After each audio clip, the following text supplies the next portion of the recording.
Hello students, in previous video we have discussed three topics.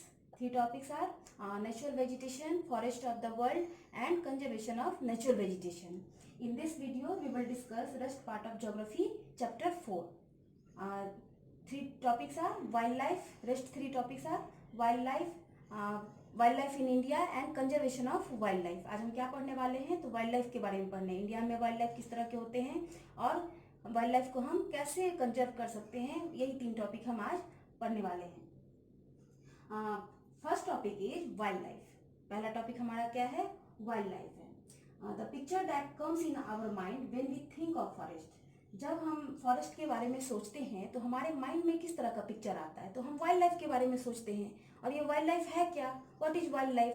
तो animals, birds, reptiles, amphibians, fishes and insects that live in their natural habitat that is called the wild life. यानी जितने भी animals हैं, birds हैं, reptiles हैं, amphibians हैं, fishes हैं, insect हैं, जो हमारे नेचुरल हैबिटेट में रहते हैं, हम उसे ही वाइल्ड लाइफ कहते हैं. And they provide us meat, milk, hide, skin, wool, silk, honey etcetera. यानी यही सारी चीज़ें जो है वाइल्ड लाइफ हमें प्रोवाइड कराते हैं. जो भी जीव होते हैं वो हमें ये सारी चीज़ें प्रोवाइड कराते हैं. देन नेक्स्ट इज की स्कैवेंजर्स. स्कैवेंजर्स हम किसे कहते हैं? तो स्कैवेंजर्स हम उसे कहते हैं जो हमारे इन्वायरमेंट को क्लीन करते हैं. जैसे for example jackals, hyenas, vultures, ये सारे क्या हैं? तो ये हमारे इन्वायरमेंट को क्लीन करते हैं. और उसके साथ ही they help maintaining balance with the ecosystem. जो हमारे इकोसिस्टम में बैलेंस बनाने का उसमें हेल्प करते हैं, उसको मेंटेन करते हैं. अब बात आती है कि ये इकोसिस्टम क्या है? What is ecosystem? तो सिंपल है कि इकोसिस्टम हम कहते हैं कि animal, plants and all living beings with the biosphere depend upon their immediate surrounding for survival. Ecosystem हम कहते हैं कि जितने भी एनिमल, प्लांट्स हैं, जितने भी लिविंग बींग्स हैं, वो सारे हमारे बायोस्फीयर में मौजूद हैं. अपने सर्वाइवल के लिए हम उसे ही इकोसिस्टम कहते हैं. Next is Africa. अब हम देखेंगे कि वर्ल्ड में कहाँ पे, किस कंटिनेंट में किस तरह के जो वाइल्ड लाइफ होते हैं वो पाए जाते हैं. तो फर्स्ट है अफ्रीका, जो कि बहुत ही फेमस है सवाना ग्रासलैंड. सवाना ग्रासलैंड के बारे में हम हमेशा सुनते हैं. सवाना ग्रासलैंड को हम गेम कंट्री के नाम से भी जानते हैं. क्यों ऐसा बोलते हैं? क्योंकि ये अफ्रीका जो है वो क्या है? तो Africa is rich in wild life. Wild life के मामले में ये बहुत ही रिच होता है. और यहाँ पे किस तरह के वाइल्ड लाइफ पाए जाते हैं? जैसे एग्जाम्पल में जैसे कि एलिफेंट, जेब्रा, जिराफ, ये सारे एग्जाम्पल हैं. लियोपार्ड्स हैं, लायंस हैं. तो ये सारे जो वाइल्ड लाइफ है वो सब कहाँ पाए जाते हैं? सवाना के ग्रासलैंड में पाए जाते हैं, जो बहुत ही फेमस हैं. देन नेक्स्ट इज की साउथ अमेरिका. साउथ अमेरिका में किस तरह के वाइल्ड लाइफ पाए जाते हैं? जैसे कि साउथ अफ्रीका में रेन फॉरेस्ट, जो अमेजन का रेन फॉरेस्ट है, उसको हम सेल्वा के नाम से भी जानते हैं, सेल्वाज भी बोलते हैं. और यहाँ किस तरह के वाइल्ड लाइफ होते हैं? जैसे कि यहाँ पे बहुत सारे कलरफुल बर्ड्स मिलते हैं, पाए जाते हैं. देन इसके अलावा डेडली स्नेक एनाकोंडा, यानी एनाकोंडा भी यहाँ पे बहुत फेमस है अमेजन के जंगलों में. Next is Australia. ऑस्ट्रेलिया में क्या है? तो अबाउट 259 स्पीसीज ऑफ मार्सुपियल्स. यानी यहाँ पर ऑस्ट्रेलिया में 259 स्पीसीज है, वो क्या है? मार्सुपियल्स. मार्सुपियल्स हम किसे बोलते हैं? जैसे फॉर एग्जांपल में कंगारू हो गया, कंगारू, कोयलाज, ये सारे क्या हैं? तो मार्सुपियल्स हैं. मार्सुपियल्स के एग्जांपल हैं. ये सारे क्या है? दोनों. तो दोनों जो है मार्सुपियल्स हैं, जो ऑस्ट्रेलिया में 259 स्पीसीज के पाए जाते हैं. Then North America. North America में किस तरह के वाइल्ड लाइफ पाए जाते हैं? जैसे कि ब्राउन एंड ग्रिजली बियर्स यहाँ पे पाए जाते हैं, ब्लू फॉक्स यहाँ पे पाए जाते हैं. और पेड़ी का ग्रासलैंड तो बहुत फेमस है, ये जहाँ पे बिशन जो है वो पाया जाता है वाइल्ड लाइफ के तौर पे. पेड़ी का ग्रासलैंड इस चीज़ के लिए बहुत ही फेमस है. देन नेक्स्ट इज की आर्कटिक और टुंड्रा रीजन. आर्कटिक और टुंड्रा रीजन में किस तरह के वाइल्ड लाइफ होते हैं? जैसे कि seals, walruses, arctic foxes, polar bears and reindeers, ये सारे जो हैं वो आर्कटिक और टुंड्रा रीजन. और ये आर्कटिक और टुंड्रा रीजन किस तरह का है? तो वो ठंड प्रदेश जिसको कहते हैं, कोल्ड रीजन है. तो वहाँ पे इस तरह के वाइल्ड लाइफ पाए जाते हैं. Then next second topic is wild life in India. India में वाइल्ड लाइफ किस तरह से है? तो जैसे कि हम जानते हैं कि India has rich natural heritage of fauna. India क्या है, तो फाउना के मामले में बहुत ही रिच माना जाता है। फाउना हम किसे कहते हैं, एनिमल को कहते हैं, फ्लोरा प्लांट को और फाउना एनिमल को।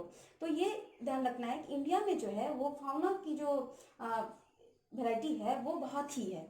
फेमस वाइल्ड एनिमल्स इसमें कौन कौन से इंक्लूडेड हैं, जैसे एशियाटिक लायंस, गिर फॉरेस्ट, गुजरात के गिर फॉरेस्ट में एशियाटिक लायन बहुत ही ज़्यादा फेमस है।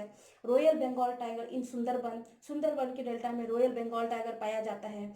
One horn rhinoceros Kaziranga Assam में काजीरंगा नेशनल पार्क में वन हॉर्न राइनासोरस जो है वो पाए जाते हैं। Then red panda, yak, bears, snow leopards in Himalaya, यानी कि red panda, yak, bears, snow leopards Himalaya, यानी हिमालय के रेंज में ये सारे जो वाइल्ड लाइफ हैं वो पाए जाते हैं। Last topic of this chapter are conservation of wildlife को हम कैसे कंजर्व कर सकते हैं। तो सबसे पहले तो हम प्रॉब्लम देखेंगे कि कंजर्वेशन कैसे, वाइल्ड लाइफ जो है ये बहुत ज़्यादा इसमें प्रॉब्लम आ रहे हैं। तो फर्स्ट इज की डिफोरेस्टेशन। तो डिफोरेस्टेशन करते हैं तो इसका मतलब क्या हुआ कि हम वनों की कटाई जो है वो बहुत ज़्यादा कर रहे हैं, तो हमें इस पर कंट्रोल करना है। एंड नेक्स्ट सेकेंड इज कि soil erosion.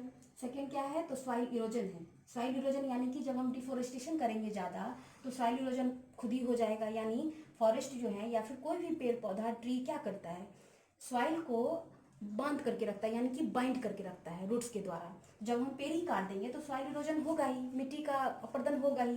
Then third is की कंस्ट्रक्शनल एक्टिविटी। हम लोग कंस्ट्रक्शनल एक्टिविटी ज़्यादा करते हैं, जंगलों को काट करके वहाँ कंस्ट्रक्शनल एक्टिविटी ज़्यादा करते हैं, तो ये भी तो हार्मफुल है। ये तीनों क्या है, तो ये तीनों जो एग्जाम्पल हैं वो किस चीज़ के हैं, तो मैनमेड है। ये तीनों क्या चीज़ है, तो मैनमेड है, मैनमेड काउजेज। एंड नेक्स्ट इसकी फॉरेस्ट फायर क्या है, जंगलों में आग जब लग जाती है तो इसे भी तो हमें कंट्रोल करना है, इस पर भी ध्यान देना है।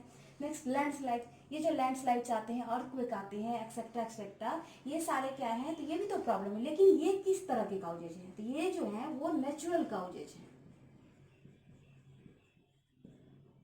ये क्या है, तो नेचुरल काउजेज हैं।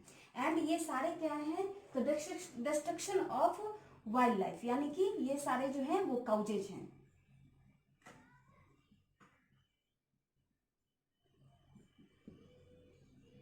Destruction of wild life,